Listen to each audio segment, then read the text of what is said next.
नमस्कार दोस्तों, स्वागत है आपका हमारे YouTube चैनल जीके ट्रैकर पे। देखिए फ्रेंड्स, आज की इस वीडियो में हम वीडियो का जो 5 तारीख का फर्स्ट शिफ्ट का पेपर है उसको हम यहाँ पे सॉल्व करने वाले हैं। उसका सॉल्यूशन देखेंगे, पेपर कैसा था उसके बारे में बात करेंगे। साथ ही काफ़ी सारे क्वेश्चन जब से आंसर की आई है इसके अंदर गलत दिए गए हैं आयोग की तरफ से, तो उनके बारे में भी बात करेंगे। तो चलिए फ्रेंड्स, वीडियो को शुरू करते हैं।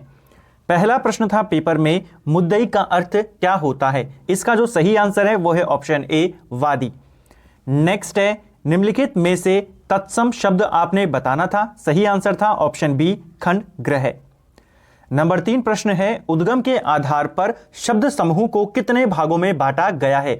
तो देखिए, इसका आंसर आयोग ने गलत दिया है। इसका आंसर आयोग ने 6 बताया है, जबकि यहां 5 होते हैं। अगर आप लूसेंट पढ़ें या कोई भी हिंदी की एक अच्छी किताब पढ़ें, वहां पे साफ बताया गया है उद्गम के आधार पे, स्रोत के आधार पे या उत्पत्ति के आधार पे शब्द जो है वो 5 प्रकार के होते हैं, जिसमें आपके तत्सम, तद्भव, देशज, विदेशज और संकर शब्द आते हैं। तो ये क्वेश्चन का आंसर 5 होना चाहिए। इसका आप प्रतिवेदन कीजिए, इसके नंबर आपको जरूर मिलेंगे। नेक्स्ट है, तुलसीदास ने विनय पत्रिका की रचना किस भाषा में की है? देखिए, विनय पत्रिका जो ये रचना है ये तुलसीदास की है और यह ब्रज भाषा की रचना है। इसका आंसर भी आयोग ने गलत बताया है। तो इसका क्वेश्चन जो है, ये वाला क्वेश्चन है, ये भी 100% ये डिलीट होगा। इसके मार्क्स सभी को मिलेंगे। आयोग ने इसका आंसर अवधि बताया है, जो कि गलत है। ठीक है, जो विनय पत्रिका है इसका कंफर्म है, यह ब्रज भाषा की एक रचना है। ठीक है। नेक्स्ट है, रूढ़ शब्द ऐसे शब्दों को कहते हैं। तो रूढ़ शब्द क्या होते हैं? वे शब्द जो दूसरे शब्दों के जोड़ से नहीं बने होते हैं उन्हें हम रूढ़ शब्द कहते हैं। ठीक है, देखिए, रूढ़ शब्द वे शब्द होते हैं जिनके खंड नहीं हो सकते, जिनको हम तोड़ नहीं सकते, जो अन्य शब्दों के मेल से नहीं बने होते, वो रूढ़ शब्द कहलाते हैं। नेक्स्ट है, निम्नलिखित शब्दों में से शुद्ध वर्तनी वाला शब्द कौन सा है? तो इस क्वेश्चन को लेकर भी डाउट है। इनमें जो शुद्ध वर्तनी वाला शब्द है आयोग के अनुसार वो बताया गया है ऑप्शन बी, द्रष्टव्य। ठीक है, तो ये इसका सही आंसर है। अब यहां पे इन दोनों को लेकर डाउट है, लेकिन मैक्सिमम जगह पर आपको ऑप्शन बी ही इसका राइट आंसर मिलेगा। तो ये इसका सही आंसर है। हालांकि एनसीईआरटी में द्रष्टव्य शब्द भी मिलता है, लेकिन वहां पे वो सिर्फ इस्तेमाल किया गया है, शुद्ध अशुद्ध में इसका इस्तेमाल नहीं है। तो इसका बहुत कम चांसेस है कि आयोग इसका आंसर बदलेगा। राइट आंसर होगा ऑप्शन बी, द्रष्टव्य। नेक्स्ट है हमारा, भूरी भूरी खाक धूल किसकी कविता है? तो यह जो कविता है यह है मुक्ति बोध की। ऑप्शन डी हमारा सही आंसर होगा। नेक्स्ट है, यथेष्ट शब्द में संधि है। यथेष्ट शब्द में आपकी गुण संधि होती है। ऑप्शन ए सही आंसर होगा। कृदंत प्रत्यय किन शब्दों के साथ जुड़ते हैं? सही आंसर है क्रिया के साथ जुड़ते हैं कृदंत प्रत्यय। निम्नलिखित में से किस कवि की कविताओं में सामंती बोध, पूंजीवादी, छल छदम दोनों का प्रतिकार मिलता है? सही आंसर है ऑप्शन सी, मंगलेश डबराल के। निम्न में से ऊष्म व्यंजन आपने बताना है कौन सा नहीं है? राइट आंसर होगा ऑप्शन बी, एम। ठीक है, जो मां है ये आपका ऊष्म व्यंजन नहीं होता। भाषा में लोकोक्ति और मुहावरों का प्रयोग निम्नलिखित में से किस गुण के कारण किया जाता है? तो जो हम लोकोक्ति और मुहावरों का इस्तेमाल करते हैं वो क्यों करते हैं? ये उपयुक्त सभी इसका सही आंसर है। सहजता में अपनी बात को कहने के लिए, स्वाभाविकता में और गतिशीलता प्रदान करने के लिए। नेक्स्ट है, प्रस्तावना का पर्यायवाची शब्द क्या होगा? प्रस्तावना का पर्यायवाची होता है ऑप्शन ए, प्राकथन। संक्षेपण का अर्थ क्या होता है? संक्षेपण का अर्थ होता है, यहां पे राइट आंसर है ऑप्शन डी, अनिवार्य तथ्यों का चयन, उसे ही हम संक्षेपण कहते हैं। ठीक है, संक्षेपण पर अपनी बात लिखना, यानी कि केवल जो इंपॉर्टेंट बातें हैं उन्हीं को आपको लिखना होता है। नेक्स्ट है, निम्न में से फारसी शब्द कौन सा है? देखिए, इस क्वेश्चन को लेकर भी डाउट है, लेकिन इसका कंफर्म है कि इसका राइट आंसर ऑप्शन सी, हजार है। देखिए, लूसेंट में मकान को भी फारसी शब्द बताया गया है, यह लूसेंट में गलत दिया गया है। मकान जो है ये अरबी भाषा का शब्द है। तो इस क्वेश्चन में जो आयोग का आंसर है ये कंफर्म है कि राइट आंसर है। ठीक है, ऑप्शन सी, हजार। विलोम शब्द के निर्माण में बहुलता से प्रयोग किया जाता है। विलोम शब्दों को बनाने के लिए मैक्सिमम उपसर्गों का प्रयोग किया जाता है।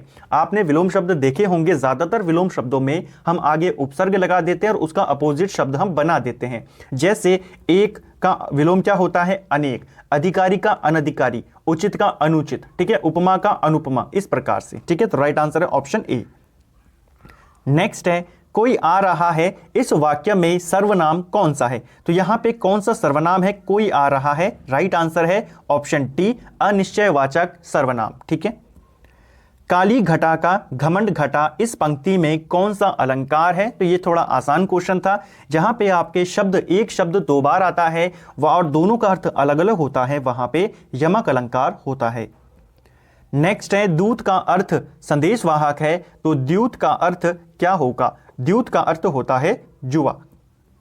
उससे पढ़ा नहीं जाता इस वाक्य में कौन सा वाच्य है? सही आंसर है भाववाच्य। ठीक है, ऑप्शन बी इसका राइट आंसर होगा। नेक्स्ट है किस शासक द्वारा निर्मित सड़कों और सरायों को साम्राज्य की धमनियां कहा गया है?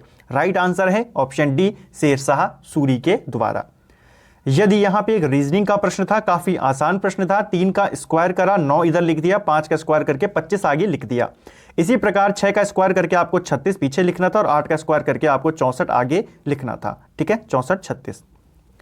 भारत में प्रधानमंत्री जन धन योजना की शुरुआत कब हुई? तो ये क्वेश्चन उत्तराखंड में ही रिपीट हो चुका है, पहले भी 2014 में इसकी शुरुआत हुई थी। यदि आज सोमवार है तो 61 दिनों के बाद क्या होगा? तो यदि आज सोमवार है तो 61 दिन के बाद शनिवार होगा। भारत में एशियाटिक सोसाइटी ऑफ बंगाल नामक शोध संस्थान की स्थापना किसने करी थी? ये करी थी ऑप्शन बी राइट आंसर है विलियम जोन्स के द्वारा इस संस्था की स्थापना की गई थी। मैं अपनी आंखें उन पहाड़ियों की ओर उठाऊंगा जहां से मुझे सहायता मिलती है। ये शब्द कहां पे लिखे गए हैं? तो काफी डीप क्वेश्चन था, काफी बोल सकते हैं कि अजीब सा ही क्वेश्चन था। ये आपके शब्द फूलों की घाटी में जो मार्गरेट लेग है उनकी समाधि पर या उनकी कब्र पे लिखे गए हैं। उड़ान एक योजना के तहत देहरादून से पंतनगर के बीच हवाई सेवा संचालित करने की जिम्मेदारी किस कंपनी को दी गई है? सही आंसर है ऑप्शन सी डेक्कन एविएशन को दी गई है। यवनों के आक्रमण का उल्लेख किस में मिलता है? तो यवन आक्रमण की जानकारी गार्गी संहिता में मिलती है, ऑप्शन डी इसका राइट आंसर होगा। नेक्स्ट है हमारा पद्मश्री पाने वाले उत्तराखंड के पहले वैज्ञानिक कौन थे? पहले वैज्ञानिक जिनको पद्मश्री मिला, सही आंसर है ऑप्शन ए नीलांबर पंत। भ्रष्टाचार के आरोपों से बरी होने के बावजूद भी बंगाल का वह गवर्नर जनरल जिसने आत्महत्या करी, सही आंसर है रॉबर्ट क्लाइव। हालांकि यहां पे इस क्वेश्चन में भी डाउट है कि जो रॉबर्ट क्लाइव था वो गवर्नर जनरल नहीं था, वो केवल गवर्नर था। ठीक है, तो हो सकता है इसमें भी डाउट हो, आयोग इसको चेक करे। रॉबर्ट क्लाइव या वॉरेन हेस्टिंग में इसका आंसर हो सकता था, लेकिन क्योंकि वॉरेन हेस्टिंग ऑप्शन में ही नहीं दिया था तो रॉबर्ट क्लाइव के ज्यादा चांसेस यहां पे थे। नेक्स्ट है प्रसिद्ध बद्रीनाथ तीर्थ को एक अन्य नाम से भी जाना जाता है। तो काफी नया क्वेश्चन था, बद्रीनाथ तीर्थ को शाश्वत तीर्थ भी कहा गया है, ये यहां पे आयोग ने अब हमें बताया है। ठीक है। नेक्स्ट है उत्तराखंड औद्योगिक नीति 2008 के अनुसार पर्वतीय क्षेत्रों को बांटा गया। तो इस नीति के अनुसार पर्वतीय क्षेत्रों को 2 श्रेणियों में बांटा गया था। अगला है ट्रोजन क्या है? इस क्वेश्चन को लेकर भी डाउट है। देखिए ट्रोजन जो है एक वायरस होता है, ऑप्शन ए इसका सही आंसर होगा। वायरस क्या होता है? वायरस एक सॉफ्टवेयर प्रोग्राम होता है, वायरस भी एक प्रोग्राम होता है। ये हमने जब कंप्यूटर पढ़ा तब हमने देखा था। यहां पे दिया है सामान्य प्रोग्राम, तो देखिए वायरस कोई सामान्य प्रोग्राम नहीं होता। वायरस एक प्रोग्राम है जिसको स्पेशली बनाया जाता है कि सिस्टम को डिफेक्ट करने के लिए। ठीक है, तो इसका राइट आंसर होना है ऑप्शन ए वायरस। पिथौरागढ़ में स्थित ध्वजेश्वर, पंचेश्वर और स्थल केदार मंदिर किस देवता के हैं? तो ये मंदिर आपके महादेव को समर्पित हैं। पंचाचूली पर्वत चोटी की ऊंचाई कितनी है? तो ये तो रिपीटेड क्वेश्चन है, 6904 मीटर इसकी कुल ऊंचाई है। निम्न में से उत्तराखंड राज्य की सबसे पुरानी नहर कौन सी है? राइट आंसर होगा यहां पे ऑप्शन सी ऊपरी गंगा नहर, ये उत्तराखंड की सबसे पुरानी नहर है। 1948 में कुमाऊं रेजिमेंट का मुख्यालय स्थायी रूप से किस स्थान पर स्थापित हुआ था? देखिए कुमाऊं रेजिमेंट का जो मुख्यालय है 1948 में इसे रानीखेत लाया गया था। ठीक है, ऑप्शन बी इसका राइट आंसर होगा। समोसा काकस क्या है? तो यहां एक संयुक्त राज्य अमेरिकी कांग्रेस में भारतीय मूल के जो अमेरिकी सदस्य हैं उनका एक अनौपचारिक समूह है। ठीक है, ऑप्शन सी। तो ये भी काफी टफ क्वेश्चन था, काफी नया क्वेश्चन था। संयुक्त राष्ट्र संघ के शांति निर्माण आयोग की स्थापना, तो यह भी एक नया क्वेश्चन था, इसकी स्थापना 2005 में हुई थी।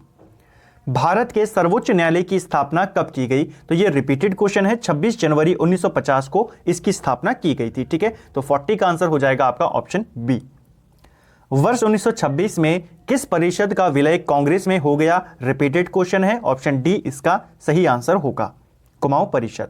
कथन दिया है कुछ अध्यापक विद्वान हैं, वे विज्ञान पढ़ाते हैं। तो विज्ञान पढ़ाने वाले अध्यापक विद्वान हैं और विज्ञान ना पढ़ाने वाले अध्यापक विद्वान नहीं हैं। इसका जो राइट आंसर आयोग ने माना है ऑप्शन ए इसका सही आंसर है। उपयुक्त दोनों जो कथन है यहाँ पे जो तर्क दिए गए हैं वो सशक्त हैं। संयुक्त प्रांत जो बाद में उत्तर प्रदेश के नाम से जाना गया को यह नाम किसने दिया था? तो संयुक्त प्रांत को यूपी नाम यह गोविंद वल्लभ पंत के द्वारा दिया गया था। ठीक है, तो ये इसका राइट आंसर होगा। निम्नलिखित में से कौन सा महाद्वीपीय पर्वत नहीं है? तो देखिए इसको लेकर भी डाउट है, लेकिन जो आयोग ने इसका आंसर माना है वो एटलस पर्वत को माना है और आई थिंक एटलस पर्वत ही इसका सही आंसर होगा। भारतीय संविधान के किस अनुच्छेद के अंतर्गत भारत का राष्ट्रपति वित्त आयोग का गठन करता है? तो यह भी एक रिपीटेड क्वेश्चन है। आर्टिकल 280 के तहत वित्त आयोग का गठन होता है।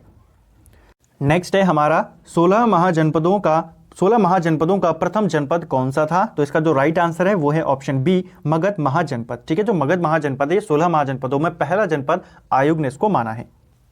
नेक्स्ट है अनामुडाई उच्चतम शिखर है। तो जो अनाईमुदी है यह किसका उच्चतम शिखर है? सही आंसर जो है इसका पश्चिमी घाट का ये उच्चतम शिखर है। ठीक है, नेक्स्ट है स्थायी जिम्मेदारी बंदोबस्त व्यवस्था के अनुसार भूमि का स्वामी कौन होता था? तो जो परमानेंट सेटलमेंट किया गया था इसके तहत भूमि का जो मालिक होता था वह जमींदार को बनाया गया था। 48 वाले का क्वेश्चन हो जाएगा ऑप्शन बी, आंसर हो जाएगा बी। निम्नलिखित में से किसको मेन बाउंड्री थ्रस्ट संरचनात्मक इकाई अलग करती है? तो जो एमबीटी है यह अलग करती है लघु हिमालय और शिवालिक क्षेत्र को। ठीक है, वैश्वीकरण में सम्मिलित नहीं है। तो वैश्वीकरण में सम्मिलित नहीं है सार्वजनिक क्षेत्र की इक्विटी का विनिवेश। ठीक है, ऑप्शन बी इसका राइट आंसर होगा। नेक्स्ट है निम्नलिखित में से कौन सा एक वर्ड डॉक्यूमेंट में मेल मर्ज के लिए वैध डॉक्यूमेंट का प्रकार नहीं है? तो काफी अच्छा क्वेश्चन, काफी नया क्वेश्चन, काफी टफ क्वेश्चन यहां पे बनाया। राइट आंसर यहां पे जो आयोग ने दिया है वो है लीफ नोट। यूनाइटेड प्रोविडेंस के board of Indian medicine Lucknow में पंजीकृत वैद्य कौन थे? तो ये भी एक टफ क्वेश्चन था, मोतीराम सनवाल। इस शिफ्ट में टफ क्वेश्चन काफी ज्यादा थे। देखिए आसान क्वेश्चन इस शिफ्ट के अंदर जो क्वेश्चन का पैटर्न था अगर आप देखेंगे, क्वेश्चन या तो आसान है तो बहुत आसान है, आराम से उसको कर जाएंगे, और अगर टफ है तो काफी ज्यादा टफ है, ऑप्शन से भी वो क्वेश्चन एलिमिनेट नहीं हो रहा। इस तरीके से ऑप्शन आयोग ने यहां पे बनाए हैं या क्वेश्चनों को जो टफ क्वेश्चन दिए उनको बनाया है। नेक्स्ट है गढ़वाल का जॉन ऑफ आर्क कहा जाता है। तो ये आसान प्रश्न था, तीलू रौतेली को। उत्तरांचल विधेयक लोकसभा में कब पारित हुआ? तो उत्तरांचल विधेयक लोकसभा में 1 अगस्त 2000 को पारित हुआ, राज्यसभा से 10 अगस्त को पारित हुआ, लोकसभा में पेश 27 जुलाई को हुआ था। तो ये भी आसान प्रश्न था। टाइगर शब्द के आपने वर्ण बताने थे कि अगर हम इनको इंग्लिश अल्फाबेट की तरफ इनको बढ़ते हुए क्रम में लगाएं तो कौन से ऐसे अल्फाबेट होंगे, कितने होंगे जो उसी स्थान पर रहेंगे जिस स्थान पर अभी हैं? राइट आंसर होना है ऑप्शन डी, इनमें से कोई नहीं। उत्तरांचल राज्य की प्रथम निर्वाचित विधानसभा के अध्यक्ष कौन थे? तो पहले निर्वाचित अध्यक्ष पूछे जा रहे हैं, सही आंसर है यशपाल आर्य। अगर यहां पे अंतरिम पूछा होता तो प्रकाश पंत सही होते। कर्क रेखा नहीं गुजरती है, तो यह भी एक आसान प्रश्न था। कर्क रेखा उड़ीसा से नहीं गुजरती है। ठीक है, नरसिंह देव कत्यूरी ने अपनी राजधानी कार्तिकेयपुर से हटाकर कहां बनाई थी? तो इन्होंने अपनी राजधानी बैजनाथ में बनाई थी। निम्नलिखित में से उत्तराखंड में पश्चिम से पूर्व की ओर बहने वाली अंतिम नदी कौन सी है? राइट आंसर है लदिया नदी।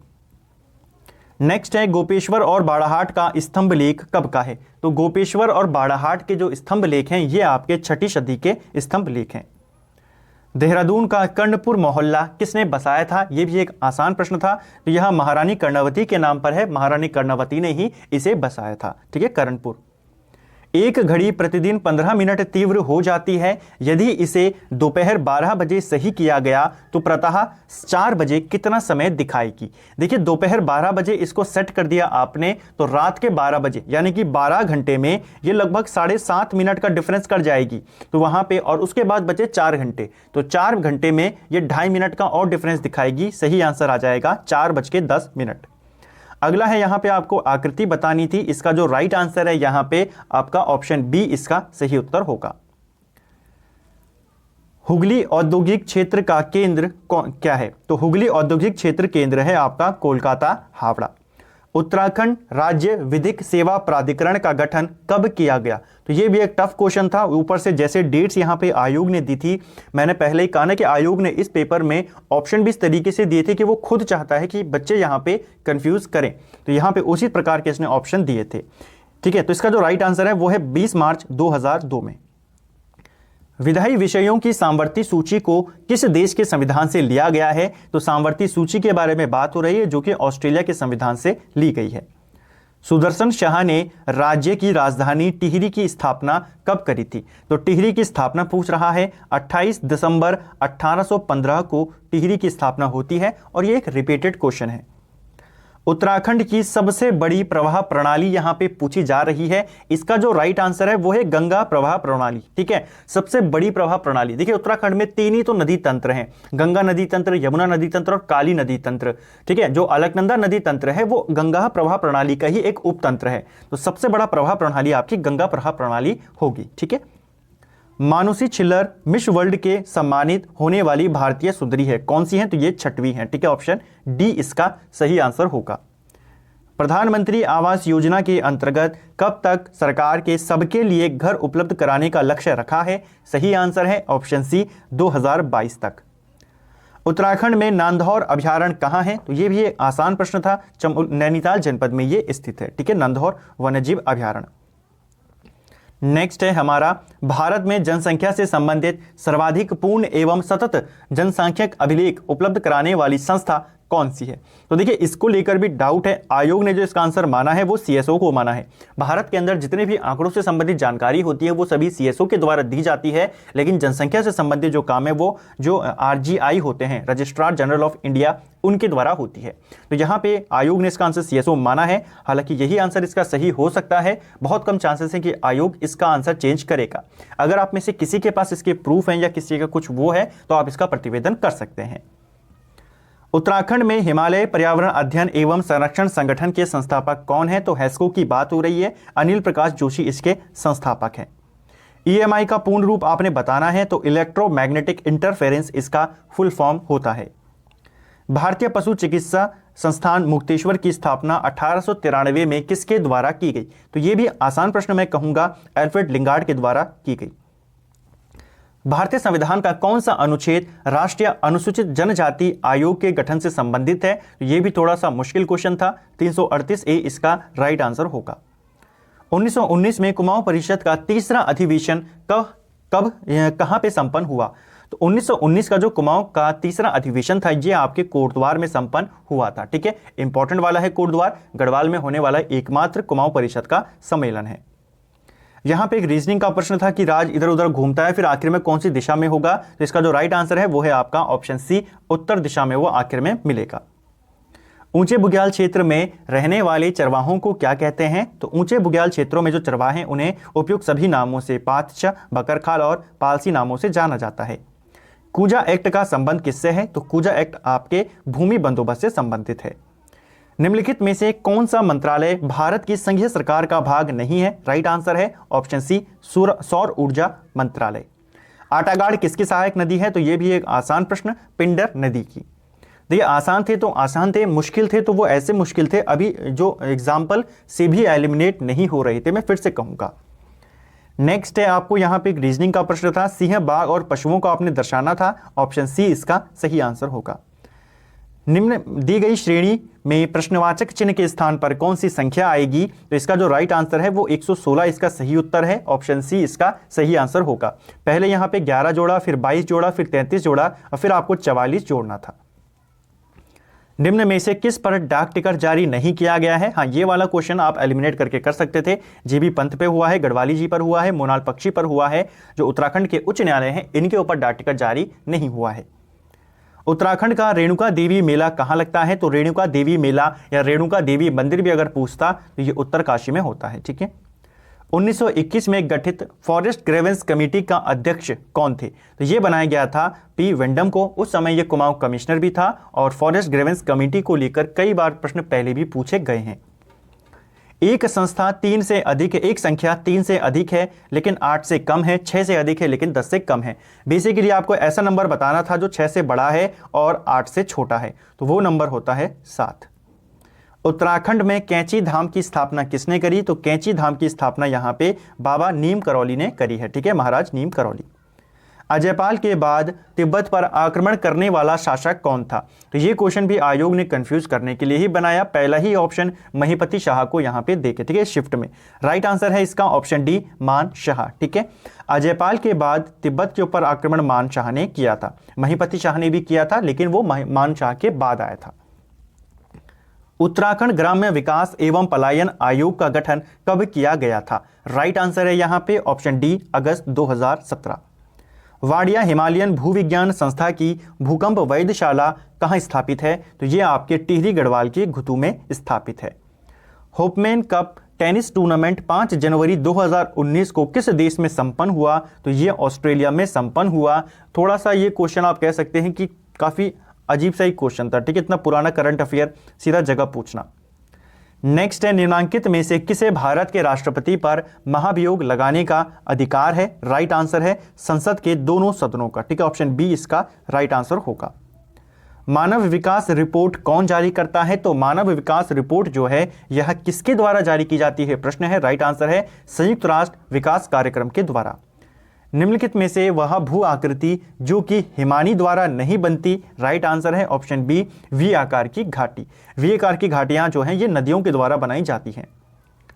1857 के सैन्य विद्रोह के समय कुमाऊं कमिश्नर कौन था? तो ये भी एक रिपीटेड क्वेश्चन है, हेनरी रैमजे।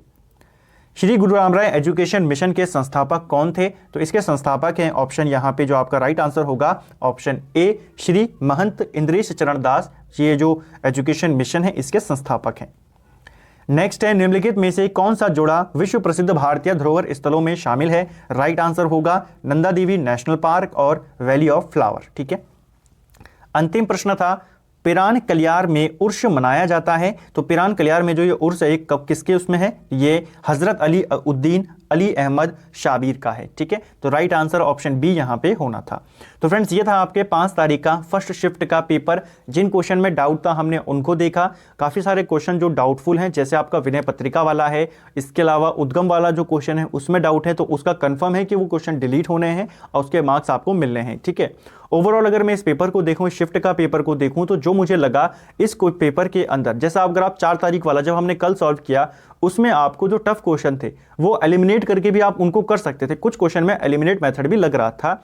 इसमें जो पैटर्न था वो यही था कि अगर आपको आता है तो आता है, नहीं आता है तो आप एलिमिनेट करके भी उन क्वेश्चन के आंसर नहीं कर पा रहे। तो काफ़ी टफ क्वेश्चन यहाँ पे आयोग ने ज़्यादा दिए थे। तो उम्मीद करता हूँ आपने पूरा पेपर देखा होगा और जिन क्वेश्चन पे आपको डाउट है उनके डाउट क्लियर हुए होंगे। अगर आपको ये वीडियो पसंद आया है, वीडियो को लाइक कीजिए, चैनल पे नए हैं सब्सक्राइब कीजिए। आपका कोई भी डाउट है क्वेश्चन को लेकर, किसी भी क्वेश्चन को लेकर आप नीचे कमेंट करके पूछ सकते हैं। Thank you friends.